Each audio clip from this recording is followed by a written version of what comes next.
익숙한 찬양이라고 늘 은혜 있지는 않습니다. 오늘 엘피스가 익숙한 찬양이지만 은혜 있게 연주했습니다. 박수로 격려하겠습니다. 잠시 기도하고 하나님 말씀 듣습니다. 은혜로우신 주님, 이 시간 말씀하여 주옵소서. 말씀 들을 때에 주의 영이 우리의 심령 속에서 약동하는 시간 되게 하여 주옵소서. 말씀을 들으며 마음속에 기쁨과 감사와 용기, 믿음의 다짐이 생겨나게 하여 주옵소서. 예수님 이름으로 기도합니다. 아멘. 오늘 2부 예배 나오신 모든 분들 하나님의 은혜 가득하기를 축원합니다. 어제 잠이나 좀 주무셨는지 모르겠습니다. 저는 교회 바로 옆에 여기 무대들이 있어가지고 밤새 새벽 6시까지 쿵짝거려가지고 가슴이 두근두근 거려가지고 잠을 많이 설쳤습니다. 그래도요, 속으로 이렇게 생각했습니다. 우리 교인들 돈 벌고 있다. 우리 교인들 돈 벌고 있다. 그러면서 그 시간을 잘 넘겼습니다. 가장 덥고 바쁜 때 우리는 어디 있는지 아세요? 목사님, 우리 교회 있잖아요. 그렇게 몽롱한 대답 들으려고 제가 하는 게 아닙니다. 자, 저를 따라서 하세요. 우리는 하나님의 말씀 앞에 있습니다. 여러분, 말씀 앞에 있는 시간 어떻게 보면 1시간도 못 될지 모릅니다. 그런데 이 1시간이 우리의 삶에 질서를 부여합니다. 우리의 삶에 빛을 줍니다. 그리고 우리의 삶을 의미 있게 합니다. 여러분들은 지금 가장 좋은 선택을 하신 겁니다. 예수 믿는 사람은 그저 믿는 사람이 아닙니다. 신앙의 기본에 대해서 질문하는 게 굉장히 기묘합니다. 그런데 많은 분들이 묻지 않습니다. 저는 질문을 많이 하는 목사고 질문 듣기도 좋아하고 그렇습니다. 그러면 뭐에 대해서 물어야 되는가? 자, 저를 따라서 하세요. 예수님은 나에게 누구신가? 신앙은 관계이기 때문에 그렇습니다. 예수님하고의 관계, 하나님과의 관계, 이웃과의 관계, 그 관계가 우리의 신앙의 색깔, 우리의 신앙의 본질을 좌우합니다. 목사님, 그러면 예수님과의 관계를 제대로 정립하려면 성경 어디를 읽는 게 좋습니까? 라고 저한테 물어보신다면 저는 무조건 사복음서다라고 이야기를 합니다. 그런데 희한한 거는 사복음서를 다 읽어도 예수님에 대해서 확실한 주관이 서는 게 아니라 죄송합니다. 긴가 민가 할 가능성이 굉장히 많습니다. 왜냐 그러면 사복음서는 왜 사복음서입니까? 복음서가 몇 개라서? 4개라서. 3개는 관점은 비슷하고 하나는 관점이 아주 남다른데 그 3개조차도 찬찬히 읽어보면 예수님에 대해서 얘기하는 게 조금씩 다릅니다. 분명히 예수님에 대해서 관계를 정립하고 알려고 읽었는데 다 읽어도 모르는 경우들이 수다합니다. 그러면 그때 뭘 읽어야 되냐 그러면 자, 저를 따라서 하세요. 골로새서를 읽어야 됩니다. 뜬금없이 사복음서 읽다 골로새서 읽자고? 그렇습니다. 왜냐 그러면 골로새서는 별명이 있는데 바울 사도의 기독론 편지입니다. 예수님에 대해서 딱 정리되어 있는 게 골로새서입니다. 그래서 골로새서를 먼저 읽고 사복음서를 읽어도 고개를 끄덕이게 되고요. 사복음서를 먼저 충분하게 읽고 골로새서를 읽으면 대부분 반응이 이렇습니다. 그런 거였어. 이렇게 됩니다. 제가 오늘 바울 사도의 기독론 편지 중에서 한 부분을 택해서 예수 믿는 사람은 어떻게 사는가에 대해서 여러분들에게 말씀드리려고 합니다. 다만 여러분들이 골로새서를 읽으면서 익숙한 표현 하나를 여러분들이 먼저 좀 알고 들어가시면 이해하기가 쉽습니다. 골로새서 바울 사도 전체를 통틀어서 제일 많이 나오는 표현이 이 표현입니다. 자, 저를 따라서 하세요. 그리스도 안에서, 성령 안에서, 하나님 안에서, 우리가 교회 건물 안에 있다 이해되잖아요. 바닷가에 있다 이해되잖아요. 방 안에 있다 이해되잖아요. 그런데 사람을 딱 거명하고 사람 안에 있다고 하고 표현하는 게 무슨 뜻일까? 저는 거기에 대해서 고민을 많이 했습니다. 많은 이야기들이 성경 외에 신학서적에 있지만 저는 언제나 저의 결론은 간단한 게 정답이다라는 지침을 가지고 있습니다. 왜냐 그러면 이게 오컴의 면도날이라는 건데 이 오컴의 면도날이 뭐냐 그러면 간단하고 단순한 게 진리다 이 뜻입니다. 이 간단한 것 가지고 뭐든지 잘라낼 수 있습니다. 그렇다면 그리스도 안에서의 가장 간단한 해설은 뭐냐 그러면 자, 저를 따라서 하세요. 그리스도 덕분에. 이제 여러분이 골로새서 읽으면서 그리스도 안에서 그러면 그리스도 덕분에 하나님 안에서 그러면 하나님 덕분에, 성령 안에서 그러면 성령님 덕분에라고 바꾸고 읽으면 됩니다. 조금 더 고급지게 표현하게 되면 은혜로 이렇게 바뀌어도 됩니다. 자, 저를 따라서 하세요. 그리스도 안에서, 그리스도의 은혜로. 똑같은 뜻입니다. 자, 이런 선 이해를 가지고 오늘 제가 예수 믿는 사람은 어떻게 살아가는가에 대해서 4가지로 말씀드리려고 합니다. 1번입니다. 1번 같이 한번 읽어야죠. 시작. 그리스도 안에서 뿌리 내리고 자라납니다. 6절 말씀. 6절 같이 한번 읽어야죠. 시작. 그러므로 너희가 그리스도 예수를 주로 받았으니 그 안에서 행하되. 여러분, 그러므로 너희가 그리스도 예수를 무엇으로 받았으니, 이 주라는 말은 한 가지 고백을 담고 있습니다. 자, 저를 따라서 하세요. 예수님은 나의 주님이십니다. 조금 더 달리 표현하면 예수님께서 나를 다스리십니다, 이 표현입니다. 예수님이 다스리심을 받는 사람은 예수님이 생각하는 것처럼 생각합니다. 예수님이 다스리심을 받는 사람은 예수님처럼 말합니다. 예수님이 다스리심을 받는 사람은 예수님처럼 행동하려고 애씁니다. 그리고 자기가 자기 인생의 주인이 아니라는 사실을 늘 인식하면서 살아갑니다. 저는 세상의 사고, 요즘 세상의 사고는 이렇습니다. 네 인생의 주인은 너다가 아마 이 요즘 세상의 사고일 것 같습니다. 여러분, 그 얘기 들을 때 고개를 끄덕거리시면 안 됩니다. 예수 믿는 사람은 그런 소리가 들릴 때 이렇게 속으로 되뇌어야 됩니다. 자, 저를 따라서 하세요. 내 인생의 주인은 예수님이십니다. 여러분, 세상의 사고, 세상의 논리, 세상의 언어에 속지 않으셨으면 좋겠습니다. 적어도 예수 믿는 사람이 나의 주인이 나다라고 이야기한다? 말도 안 되는 소리입니다. 우리의 시간이 주님의 것입니다. 우리의 재능이 주님의 것입니다. 우리가 가진 어떤 것도 주님의 것입니다. 주님이 생각하시는 대로 생각하고, 주님께서 말하시는 대로 말하고, 주님께서 행동하시는 대로 행동해야 됩니다. 그래서 그리스도 예수가 우리의 주님이십니다. 자, 그 다음에 6절 다시 한번 유전사님 비춰보세요. 6절. 맨 밑에 줄 같이 한번 읽어보겠습니다. 시작. 그 안에서 행하되. 예수님 안에서 행한다? 아까 미리 말씀드린 대로 예수님 덕분에 행한다? 조금 더 고급진 표현으로 예수님 은혜로 살아간다? 여러분, 옆에 있는 분들한테 어떻게 사세요? 그러면 정답은 뭐냐? 그러면 예수님의 은혜로 살아요가 정답입니다. 그러면 2분씩 짝지어서 한 분은 어떻게 사세요? 예수님 은혜로 살아요. 자, 시작. 어떻게 사세요? 예수님 은혜로 살아요. 여러분, 그게 예수님을 믿는 우리가 사는 방식입니다. 저한테 한번 물어보세요. 목사님 어떻게 사세요? 한번 물어보세요. 자, 시작. 예수님 은혜로 삽니다. 다른 건 없습니다. 그게 우리의 삶의 방식, 그게 그리스도 안에서 사는 방식입니다. 그 다음에 7절 말씀 읽어보겠습니다. 예수를 마음에 모시고 예수님을 주인으로 모시고 살게 되면 증상이 드러나는 게 있습니다. 7절 말씀 같이 한번 읽어야죠. 시작. 그 안에 뿌리를 박으며 세움을 받아 교훈을 받은 대로 믿음에 굳게 서서 감사함을 넘치게 하라. 명령형 형태로 되어 있지만 예수를 믿는 사람, 예수 그리스도를 주로 모시는 사람들이 마음속에서 딱 예수님을 주로 모시고 나면 겉으로 드러나는 증세가 있게 마련입니다. 자, 제가 여러분들한테 앞글자를 뗄 테니까 여러분들이 뒷글자를 이야기할 수 있어야 됩니다. 쉬지 말고 땡땡땡땡, 항상 땡땡땡땡, 범사에 땡땡땡땡. 요 뒤에 땡땡땡땡을 모르시는 분들은 성경을 안 읽어도 오직에 안 읽은 분입니다. 그러니까 여러분들이 조금 읽으셨다고 생각을 하고, 항상 기뻐하라. 기뻐하라가 뭔지 자자. 항상 쉬지 말고 범사에. 이건 뭐냐 그러면 예수를 믿고 나면 기쁨의 증상, 기도의 증상, 감사의 증상이 넘친다 이 뜻입니다. 근데 요즘 안 기뻐. 요즘 기도 안 돼. 기도를 안 하는 게 아니고 기도가 잘 안 돼. 그 다음에 요즘 별로 감사한 게 없어.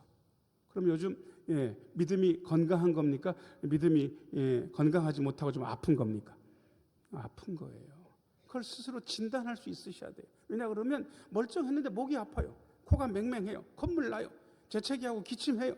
머리 지끈지끈 아파요. 그러면 감기 증상이잖아요, 벌써. 증상을 보면서 속에 뭐가 있는지 아는 것처럼 내 증상, 기쁨과 기도와 감사의 증상이 없으면 아픈 거예요. 특별히 감사. 목사님 요즘 하나도 감사한 게 없습니다. 교회 와서 누구를 봐도 짜증만 납니다. 그러면 다른 사람 문제입니까? 내 문제입니까? 내 문제. 자, 저를 따라서 하세요. 믿음이 있으면 감사하게 됩니다. 이게 그리스도 안에서 뿌리를 내리고 자라나는 법입니다. 자, 그 다음에 두 번째입니다. 2번. 같이 한번 읽어야죠. 시작. 사람의 전통과 세상의 초등학문을 경계합니다. 8절 말씀. 8절. 같이 한번 읽어야죠. 시작. 누가 철학과 헛된 속임수로 너희를 사로잡을까 주의하라. 이것은 사람의 전통과 세상의 초등학문을 따름이요 그리스도를 따름이 아니니라. 아멘.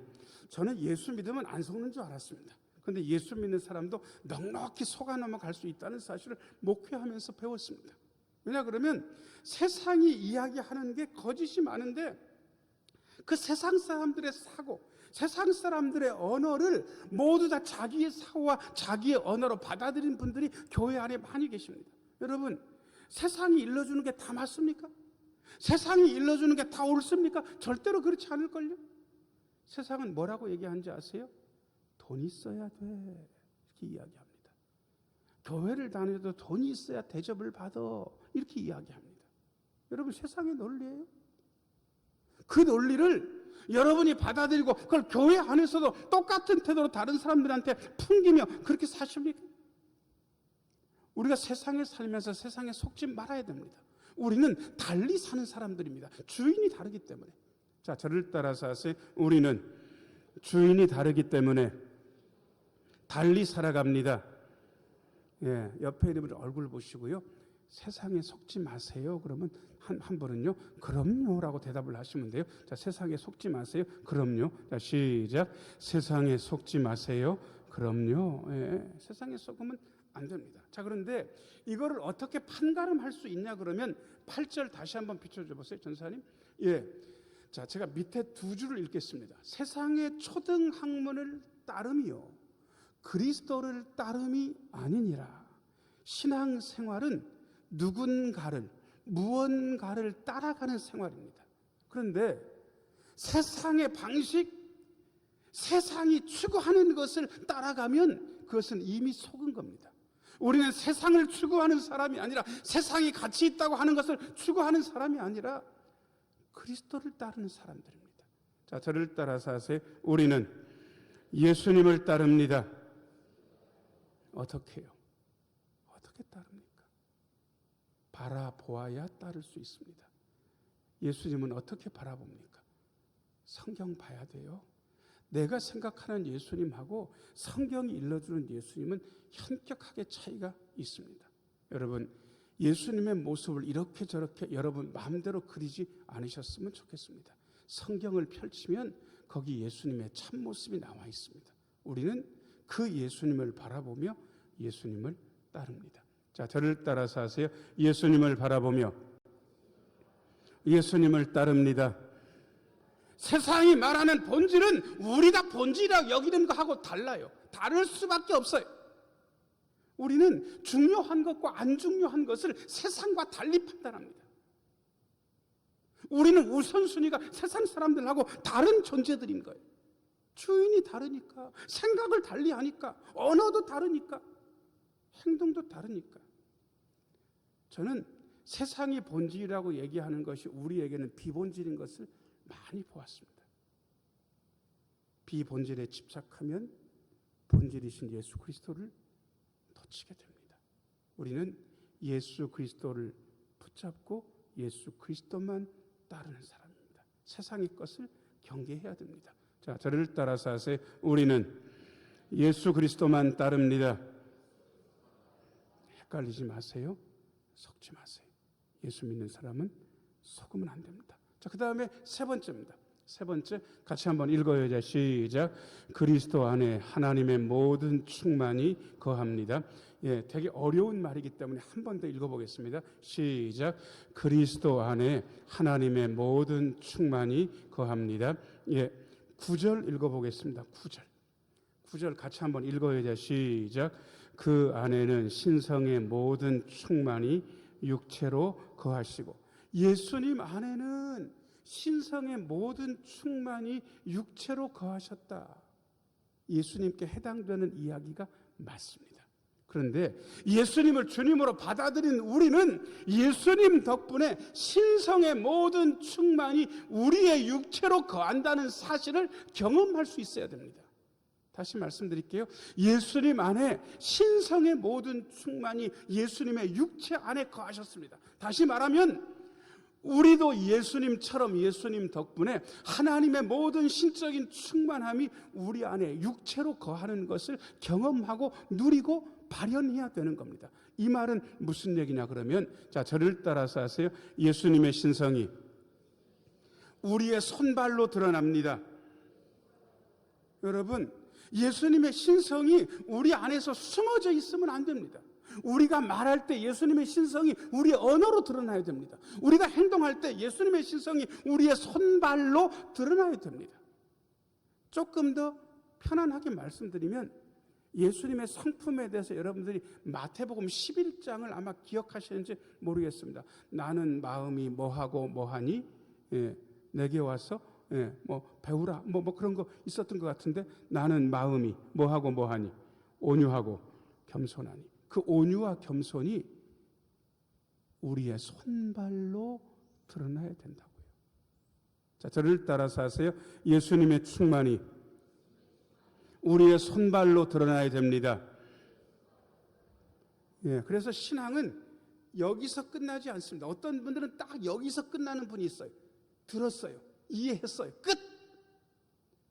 머릿속으로 고개도 끄덕였어요. 동의했어요. 그리고 어떤 분은 상당히 여러 번 되뇌어서 여기까지도 내려와요. 그러면 끝났다고 생각을 하는데 절대로 끝나지 않습니다. 신앙은 적용으로 끝납니다. 적용은 손발로 합니다. 자, 저를 따라서 하세요. 신앙은 적용으로 완성됩니다. 적용은 손발로 합니다. 신앙은 듣기만 해서 안 되고요. 머릿속에 대뇌해서만 해서 안 되고요. 가슴속에 품고 사는 것만 해도 모자랍니다. 신앙은 우리의 손발로 실행했을 때 완성됩니다. 운동이랑 똑같습니다. 보통 피아노, 그다음에 뭐 탁구, 테니스 이런 것도요. 이론 공부 가끔 시킵니다. 야, 스윙의 원리가 이래, 원리가. 이런 식으로 스윙은 되는 거야. 여러분, 머릿속으로 이해했어요. 그리고 가슴속으로 받아들였어요. 그런데 그게 실제로 제대로 되려면 저의 몸, 여러분의 몸 가지고 구현해야 됩니까? 구현해야 됩니까? 구현해야 되잖아요. 그 구현 못하면 제대로 한 겁니까? 못한 겁니까? 못한 거예요. 노래도 마찬가지. 머릿속으로 이게 높은 음이고 이게 낮은 음이고 박자는 이렇고 머릿속으로 이해했어요. 실제로 그거를 내가 부를 때, 연주할 때 그게 그대로 구현돼야 된다고요.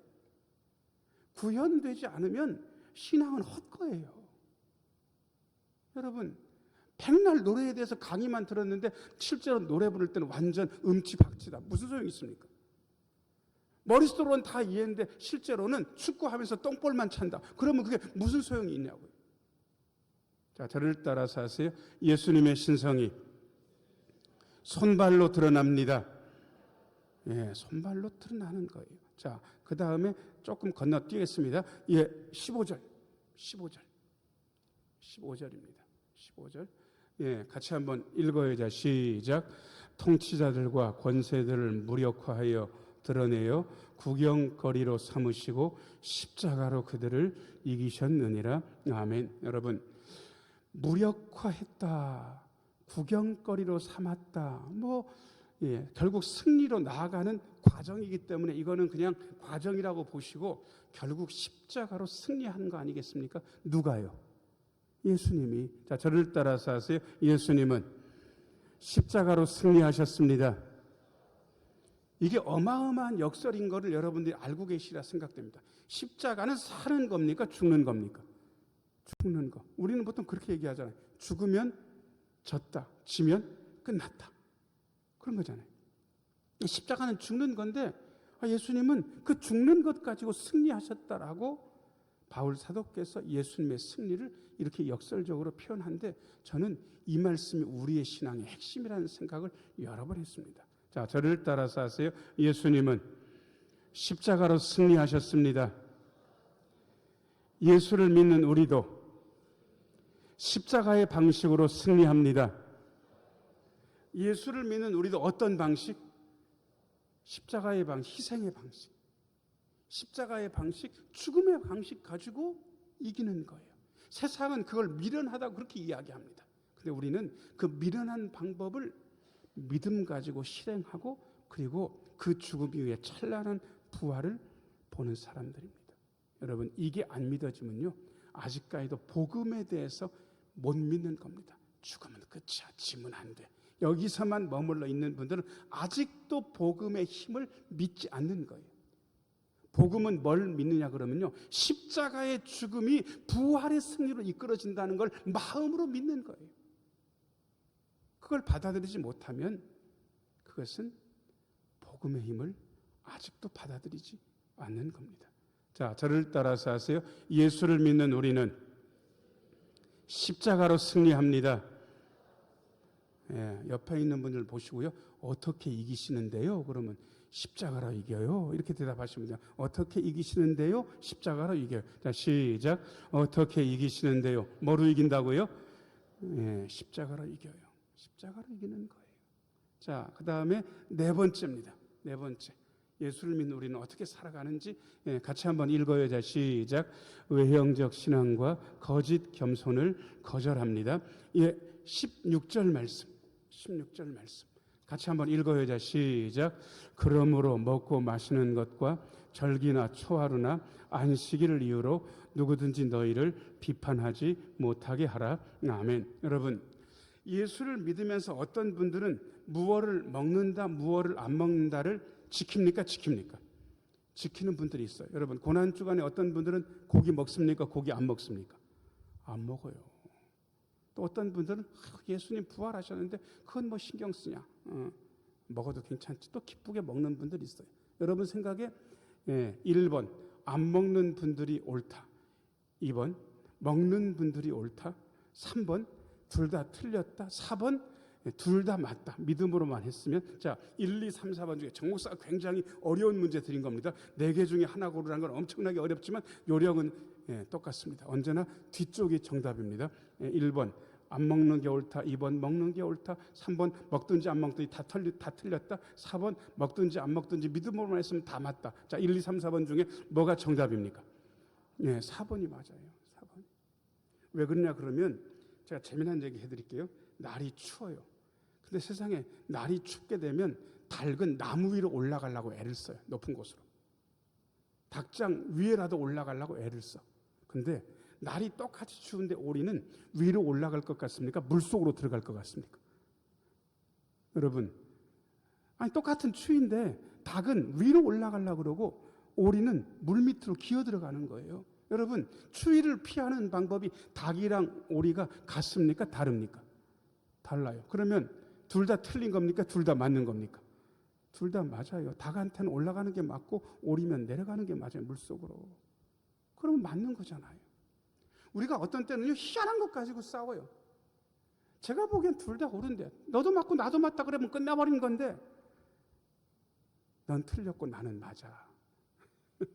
그래가지고 막 다투는 거예요. 그러지 마세요. 우리가 판단할 주제가 못 됩니다. 자, 저를 따라서 하세요. 우리는 판단하지 않습니다. 사랑할 뿐입니다. 뭐 할 뿐이라고? 우리는 사랑하면 돼요. 판단하지 않습니다. 우리는 사랑하면 되는 겁니다. 판단은 예수님이 하시면 되지 뭐. 구태여 왜 우리가 판단합니까? 우리는 판단할 주제가 못 됩니다. 그러니까 우리는 판단하지 않고 사랑하면 됩니다. 자, 옆에 있는 분들한테 눈을 따뜻하게 보시면서 그대를 판단하지 않아요. 오로지 그대를 사랑해요. 자, 그대를 판단하지 않아요. 오로지 그대를 사랑해요. 자, 시작. 그대를 판단하지 않아요. 오로지 그대를 사랑해요. 그게 우리가 사는 방식이라고. 그죠? 그 다음에 19절 말씀 읽어보겠습니다. 19절 같이 한번 읽어요. 자, 시작. 머리를 붙들지 아니하는지라 온 몸이 머리로 말미암아 마디와 힘줄로 공급함을 받고 연합하여 하나님이 자라게 하심으로 자라느니라. 아멘. 원래 19절은 머리를 붙들지 아니하는지라는 뒤쪽 18절로 떼야 돼요. 성경에 가끔 장수, 절수가 나중에 붙었기 때문에 애매하게 장수, 절수가 붙은 게 있습니다. 그런데 그걸 우리는 틀렸다고 안 하고 약간 차이가 있게 했다, 뭐 그렇게 얘기를 합니다. 그러니까 사실은 머리를 붙들지 아니하는지라는 18절에 붙이는 게 딱 맞아요. 그러면 우리는 나쁜 예를 들고 그 사람들은 머리를 붙들지 않았다 이렇게 했으니까 우리는 머리 대신 예수님을 붙드는 사람입니까? 붙드는 사람입니까? 붙드는 사람 맞아요. 그런데 머리 대신 예수님을 붙들면 그 머리 대신 예수님께서 세 번째 줄 우리한테 해주시는 게 있습니다. 마디와 힘줄로 뭘 해주신다? 예, 여기는 받는다고 돼 있지만 예수님 입장에서는 공급해 주시는 겁니다. 자, 저를 따라서 하세요. 예수님이 공급해 주십니다. 한 번만 더. 예수님이 공급해 주십니다. 예, 여기 장사하시는 분들도 있다면 예수님께서 손님들도 보내어 주십니까? 보내어 주십니까? 예, 보내주시는 거예요. 예수님이 공급해 주셔야 장사도 하고 사업도 하는 거죠. 예수님이 공급해 주십니다. 그 다음에 예수님의 공급함을 받고 예수님하고 잘 붙어 있으면 그분의 영혼이, 그분의 인격이, 그분의 신앙이 자라납니다. 자, 저를 따라서 하세요. 예수님께서 나에게 공급하시고 성장시키십니다. 예, 예수님은 여러분들에게 공급하시고 여러분을 성장시키십니다. 예, 제가 4가지나 되는 대지를 가지고 중간에 따라하는 것도 막 많이 따라하게 시키고 그러니까 아마 지금 앉아 계신 분들은 정 목사가 설교를 잘하긴 한 것 같은데 하나도 기억 안 난다, 뭐 그러는 분들도 계실까 봐 제가 3문장으로 요약했습니다. 예, 맨 위에 문장 같이 한번 읽어요. 자, 시작. 우리는 형식이나 겉모습으로 신앙을 판단하지 않습니다. 누구의 신앙도 판단하실 필요가 없습니다. 왜냐 그러면 두 번째 문장 시작. 우리의 중심은 그리스도이십니다. 우리의 중심에 예수님이 있습니다. 우리는 예수님을 판단하시라고 맡겨놓고 우리는 예수님의 긍휼을 가지고 사랑하면 됩니다. 자, 그 다음에 세 번째 문장입니다. 시작. 우리는 그리스도께 붙어 있어 겸손함 속에서 감사하며 말씀 안에서 분별력을 얻으며 사랑으로 섬김을 실천합니다. 예, 너무 좋은 말씀이기 때문에 밑에 4줄을 한 번만 더 읽어요. 자, 시작. 우리는 그리스도께 붙어 있어 겸손함 속에서 감사하며 말씀 안에서 분별력을 얻으며 사랑으로 섬김을 실천합니다. 아멘. 기도하겠습니다. 은혜로우신 아버지 하나님, 우리가 남의 신앙을 판단하지 않게 하여 주옵소서. 중심 되신 그리스도를 다시 한번 깨달으며 긍휼의 마음 가지고 사랑하게 하여 주옵소서. 겸손하며 감사케 하여 주옵소서. 말씀으로 분별하며 사랑으로 섬김을 실천하는 우리 모두가 되게 하여 주옵소서. 예수님 이름으로 기도하옵나이다. 아멘. 539장 찬송합니다.